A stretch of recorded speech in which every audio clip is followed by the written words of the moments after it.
Sorsogon City, and it's coastal 14 towns. So there's a lot already of coming in the province of Sorsogon, because like Albay, we were also devastated by 2 typhoons. The difference between Albay and Sorsogon, we didn't have casualty, because we have already evacuated our people before but that is why we were damaged. So that's why I was really complaining why the lot of the funds went to Albay when disasters. We were 98% devastated also, but no casualty. So that is, and I was telling to the organizations, do I have to have dead people for you to come to Sorsogon? We should be congratulated because we didn't have any casualty. Even if in Albay, the disasters in Albay, it's the same in Sorsogon. We have earthquake, we have floods, we have erosions, but one we have, Albay doesn't have, and that's red tide. And then I want also to be helped in the red tide, because after the typhoon, 2 years now, we still have red tide today, and it devastated the fishing industry in our province. And there's a lot of alternative programs that we have to initiate to really augment the living capacity for our people. So in our case, I'm very much open to organizations and agencies who would come to help, because we have already initiated our people how to respond.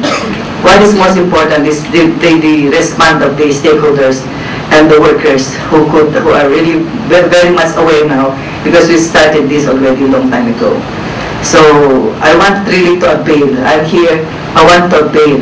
What more, especially in the hospitals issue.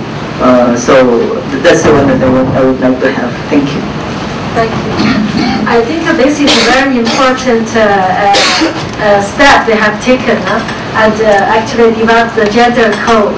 It would be great if you can share a copy with our participants. I hope that's why. So I think that everyone can learn from your experience. I brought my Pembroke, the chair. I brought my two board members in charge of environment, in charge of gender. So we are 4. We separated the 4 issues. Okay, anyone, if you want to learn a little more about this gender code, please contact Madame Lee. No, if my board member has this copy. I have 3 very short questions. The first thing is, in the policies or the programs or in the trainings, do you have any concerning about the women health staff?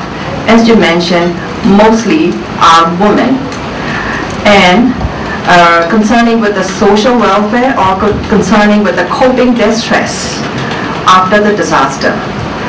And my second question is, in the plans, especially in the policy level, do you have any private issues concerning with the confidentiality for those are the victims of the gender-based violence, either the domestic violence or the rape cases?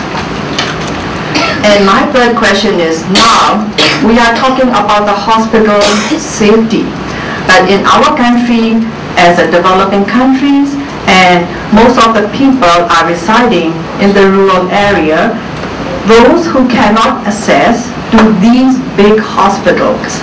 So, do you have any plans in the policy level concerning with the rural women, especially pregnant women or the girls facing violence? Thank you. Thanks. Okay, now I pass this microphone to the expert.